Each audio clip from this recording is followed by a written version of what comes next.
Hi, this is Justin Trudeau. The great Canadian book that I'd like to share with you today is one that marked me from a young age. It was a book that I got excited about reading through. It's called This Can't Be Happening in MacDonald Hall by Korman. Here was a book that I could relate to on just about any level. And my lifelong love of reading really took off, if it can be said to have started at any given moment, when I first started this book. It starts very simply. East of Toronto, just off Highway 48, you will find a beautiful tree-lined campus right across the road from the famous Miss Scrimmage's Finishing School for Young Ladies. It is MacDonald Hall, where generations of boys have been educated and prepared for manhood. Named for Sir John A. Macdonald, the hall, with its ivy-covered stone buildings and beautiful rolling lawns, is the most respected boarding school for boys in all of Canada. Canada, you say? Why then is the flagpole in front of the faculty building proudly flying the flag of Malbonia? The answer lies in Dormitory 3, room 306. Gordon Korman is a great example of the reader-friendly narrator, the kind of invisible narrator. His books are dominated by the events, by the characters, and you don't even really get a sense that you're reading. It's almost as though you're inhaling the books. The heroes of this story are Bruno Walton and Boots O'Neill, two mischievous troublemakers of the kinds of pranksters that all of us wish we were, certainly at that age. Bruno and Boots got into lots of trouble, always causing trouble for the headmaster, the fish. But they never really caused any permanent damage, and no one ever really got hurt. It was just sort of a very fun way of defying authority. Kept them strong and together, and that's why the fish decides that the only thing he has to do is separate them. So Bruno and Boots get sent off to meet their new roommates. This one, Bruno meets his fresh roommate. Bruno paused a moment before knocking at the door of room 201. It was opened by a tall, skinny boy with a crew cut. He wore a white shirt, black tie, and gray flannel slacks. Thick glasses gave him the look of an owl. Elmer Drimsdale? Hi, I'm Bruno Walton, said Bruno, strolling in and setting down his suitcase. Hey, an ant, he exclaimed, stomping on it. You killed her, Elmer shrieked. You killed her! She was the queen of my whole colony! You keep ants? Bruno asked in disbelief. Yes, the boy replied. I'm an entomologist. My world is the insect world. Bruno nodded understandingly. I always thought you were a bit buggy, Elmer. Which bed is mine? And kindly keep your ants out of it. That one, Elmer pointed to the bed by the window. But where am I going to get another queen for my colony? He wailed. Bruno shrugged. Why don't you try spreading a little sugar around? Then, noticing Elmer's face, he added, Hey, listen, I'm sorry. I didn't know it was your pet. I hope you find another one. Thank you, said Elmer reproachfully. Bruno sighed and pulled off his sweater. Boy, am I bushed. I'm going to take a bath and hit the sack early. He started towards the bathroom. No, Elmer shouted. You'll kill my specimens. Bruno stopped in mid-step and stared at him. My goldfish. They laid eggs in the bathtub today. Congratulations, muttered Bruno. I know a cat that had kittens today, too. Do I get to know the reason for this aquarium in the bathroom? I'm studying the crossbreeding of goldfish, Elmer explained. I'm an ichthyologist. My world is the undersea world. Bruno struggled, unwashed, into his pajamas. I always thought you were a bit fishy, Elmer, he groaned. He crawled into his new bed.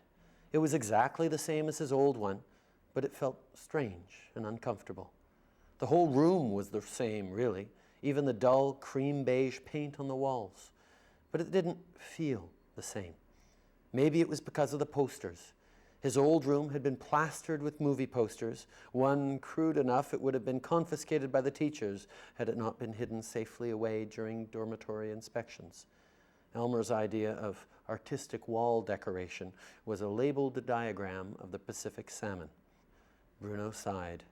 700 kids in this school, he thought wearily, and I have to get stuck with Jacques Cousteau. I think when you're a kid and you're reading Gordon Korman, one of the things you know is that he was a kid himself when he wrote the books. So on some level, you just trust them a little more, and you're even more amazed with them than you would be by a book written by an adult. And it was just always part of the legend of Gordon Korman that he was, 13 or 14 years old. I think he was in grade 7 when he wrote this book. So you kind of feel like it's written by a chum rather than somebody who's an adult trying to write a book for you. It's almost like he wrote it for himself. In this passage, Boots gets to meet his new roommate, who also is quite different from his old roommate, Bruno. Boots knocked on the door of room 109. It was opened by a handsome fellow dressed in several $100s worth of suede and cashmere sport clothes. His haircut, Boots noted, was the $100 stylist variety. "Yes? What is it?" the youth queried. "Mr. Sturgeon sent me," said Boots. "I'm your new roommate, Boots O'Neill." Very reluctantly, he was invited inside. "Boots," said the boy with disgust. "What kind of name is Boots? What is your real name? Nicknames are so vulgar." "My real name is Melvin," replied Boots grimly. "But nobody calls me that. Nobody." "How do you do? I am George Wexford Smythe III. You may have the bed by the window. I never sleep near a window. The night air is bad for my sinuses." Boots, who always slept with the window wide open, said nothing. He sat on the edge of his new bed and surveyed the room. It reminded him of his grade 8 field trip to the stock exchange. Financial charts covered the walls almost like wallpaper. His roommate was standing, staring at one of these charts as though the end of the world were at hand. "Something wrong, George?" "My Magnico," George announced tragically. "It's gone down 3 points and lost me a small fortune." "Oh," said Boots, beginning to unpack. He carried his toothbrush, toothpaste, and soap into the bathroom, but emerged a few seconds later with a puzzled look on his face. "What is that drugstore doing in the bathroom?" "Those are my medicines," George huffed. "Better safe than sorry. You never know when disease may strike." "Oh," said Boots again, because the shelves were overflowing with inhalers, nasal sprays, painkillers, cold tablets, tranquilizers, laxatives, and antibiotics. He was going to have to store his own toiletries in his dressing gown pocket. Climbing resignedly into bed, Boots reflected that if only Bruno were there, the room would be paradise. It was completely wired with the most expensive sound equipment, and the 60-inch flat-screen TV pulled in 750 channels via a mini satellite dish perched on the windowsill. Besides, he thought with a grin, they wouldn't have to worry about illness. Even if they caught elephantiasis, he was positive George had a cure somewhere in that bathroom. He really gave us the life of teenagers as they are, quirky and fun and adventurous and rebellious, and he never ever talked down to you. And I think that that's why he's really the start of Canadian young adult fiction. I think he started the whole genre, and that's quite an achievement. If there is one commandment in children's fiction, it is, "Thou shalt not preach." Gordon Korman is not a preacher. The story comes first, and he tells the story. We're interested in the characters, we're interested in what is going to happen next, and he never for a second steps outside his role as, in effect, ringmaster or showman or a guide who just says, "Hey, look what's happening over here." Once again, Elmer's alarm went off with an ear-splitting shrill at 6 a.m. He rose promptly and began to dress, vaguely aware that something was not quite right. He puzzled over the odd feeling, but continued to get dressed. "My aunts! he cried suddenly. My ants are gone. Elmer stared at Bruno's bed. It was empty. It did not take him long to realize that Bruno's absence and the ants' disappearance were somehow related. He threw the door open and bolted into the hall. About 3 doors away, Bruno was hurrying along with the large glass aquarium that contained Elmer's ant colony. What are you doing? Elmer shrieked. Haven't you ever seen Born Free? Bruno replied. These poor creatures are in captivity. They deserve to be free. No! The racket was beginning to penetrate into the other rooms. Scrambling noises and cries of, hey, pipe down, and what the heck is going on out there? Could be heard all along the corridor. Freedom is the right, Bruno continued solemnly. Go, go, little ants. The wild world awaits you. On that note, he dumped the contents of the aquarium onto the floor. Elmer's face wrinkled up like that of a baby about to bawl. If Bruno hadn't been sure he was doing something absolutely necessary, he would have felt terribly guilty. Suddenly, the door of room 205 burst open and hit the mess on the floor. Sand and ants flew all over the hall. Elmer let out a piercing scream. What did I do? What did I do?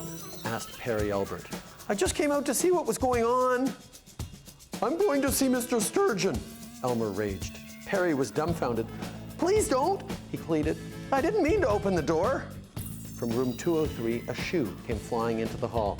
Shut up out there, yelled a voice. It's only 6:30.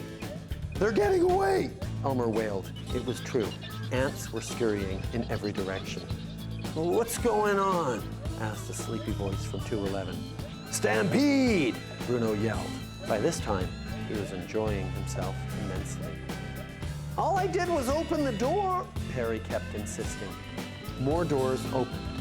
In seconds, every boy in dormitory 2 was milling around in general confusion. The hubbub was broken by Elmer's half-crazed voice. Everyone stop, he commanded. Don't move, you'll step on my ants. You keep ants? Echoed a dozen voices.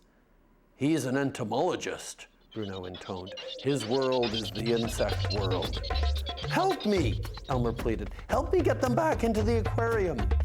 Born free, sang Bruno, as free as the wind blows. In a short time, a gang of pajama-clad boys were crawling around the halls after Elmer's ants, using water glasses, toothbrush containers, and even test tubes to collect them in.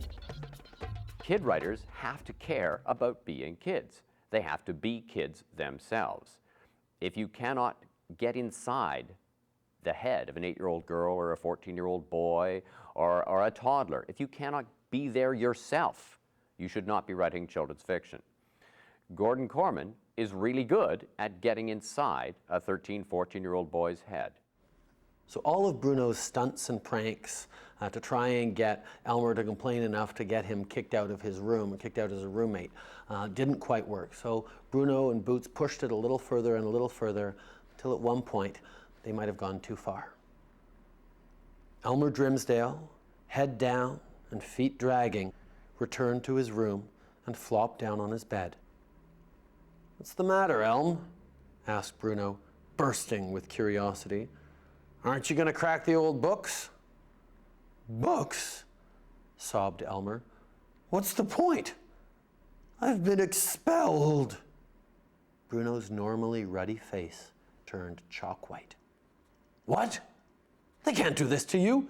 You're innocent. You didn't do anything. I know that, said Elmer, but Mr. Sturgeon didn't believe me. He expelled me. My mother is going to kill me. But you were scanning the skies, Bruno howled. The rings of Saturn, remember? Elmer didn't answer. He took his suitcase from the closet, opened his dresser drawers, and began to pack. Bruno stalked up and down the room like a madman.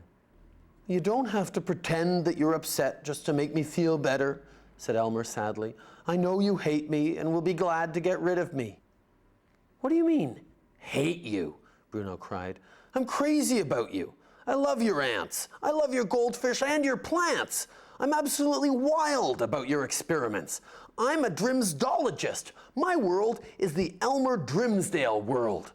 On that note, he ran wildly out of the room. One reason why Bruno and Boots are such great characters is because although they're mischievous, basically they're kind-hearted. And so as a reader, you like them and you feel like they're like you and they're like the people that you also like. When I was about 12 years old, Gordon Korman came to Rockcliffe Park Public School, where I did my elementary. I remember meeting him, and it was, for me, one of the first times I was really, really excited about meeting a celebrity.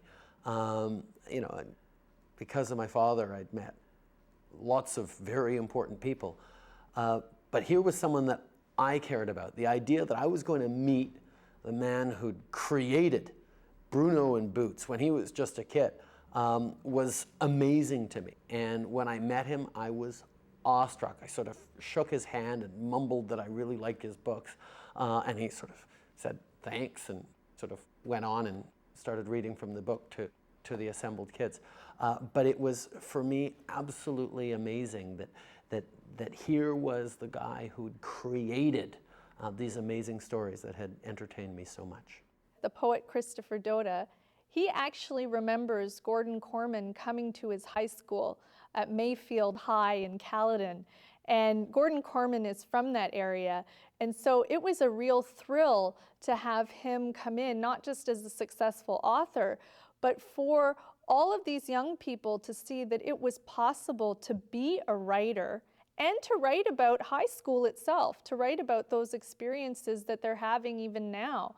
He published his first book when he was very young, and so he's been an inspiration to an awful lot of people. I think Gordon Korman was one of my favorite authors when I was a kid, and it turned out that my father worked at the same office place as maybe it was Gordon Korman's cousin. And when I found this out, it was so exciting, and I wrote a letter, I think my first fan letter to an author ever, and gave it to my dad, who gave it to the cousin, and then a few weeks later on blue paper, typewritten, was a response from Gordon Korman, and it was just the most amazing thing in the world. I didn't even realize that could possibly be the outcome, and he was so kind and just said thank you so much for the letter and seemed to genuinely be really pleased. Now, one of the secondary characters that I remembered liking perhaps most of all, other than Bruno and Boots, when I read this story, was Mr. Sturgeon, the headmaster. He was stern and fierce and feared by the boys, but at the same time you could tell that he had a soft side and he really cared about them, and he was almost playing the role of the tough headmaster. And seeing that second side of him in the book, in the little comments he'd make on the side, for me really was important in understanding that this isn't a question of good or evil or bad guys and good guys. It's all about real people interacting in different ways. So Bruno and Boots come up with the plan that if they're going to, convince Mr. Sturgeon to separate them, what better idea than to do really well in school and get it as a reward. We'll see if that works. As the days passed, the boys discovered something very unusual about the exams. They were easy. Bruno actually knew the answers. For the first time in his academic life, he would not have to wait with bated breath for the test results. And Boots, who was generally a better student than Bruno, became confident that this was going to be the best showing he had ever made. When Bruno and Boots were once again summoned to the office, they were met by a smiling Mr. Sturgeon, who waved them away from the bench and into comfortable visitors' chairs. He took 2 brown folders from a drawer. "My congratulations, boys," he commended. "Your parents will be very proud of you, and I want you to know that I am proud of you too. I never thought I would see the day where you would both make the honor roll, although I have always known you to be quite capable of doing so." The honor roll. The boys' faces beamed with delight. "First-class marks, sir? Really?" exclaimed Boots. "I think my mother is going to want me examined by a doctor," gasped Bruno. They were rewarded by a dignified chuckle from the headmaster. "Please feel free to open the envelopes, boys. You may have a preview of your results." Bruno stared at his marks. There were 8s instead of 6s and 9s instead of 7s. His overall percentage was 86. Boots had even surpassed that with an average of 89. "For this achievement," said Mr. Sturgeon, You both deserve a reward." The two exchanged a look of pure joy. Finally, after endless weeks of George and Elmer, they were going to get back together again. Bruno's plan had succeeded. "As a reward for your excellent showing," Mr. Sturgeon continued, "I am making full restoration of your privileges." He smiled. "Even yours, Bruno." The boys sat silently, expecting to hear more. It came. "I can't understand why I didn't think of it sooner," the headmaster declared triumphantly. "Putting you in residence with two such scholars as Elmer Drimsdale and George Wexford Smythe III was an excellent idea. The results are right there in your folders." Yes, sir," stammered Boots. Bruno, for once in his life, was struck absolutely dumb. "That will be all," concluded Mr. Sturgeon pleasantly. "Once again, may I offer my congratulations. MacDonald Hall is very proud of you." Bruno and Boots left the building in a hurry. Never before had their plans backfired so thoroughly. I love this book.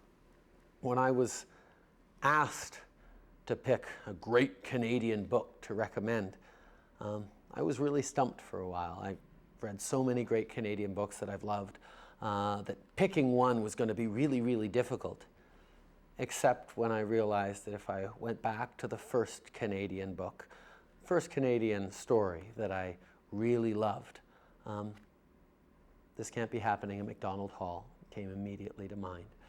And to see how well it aged, so funny and relevant still, and to know that a few years from now my children will be reading and laughing with Bruno and Boots is for me what makes this a great Canadian book.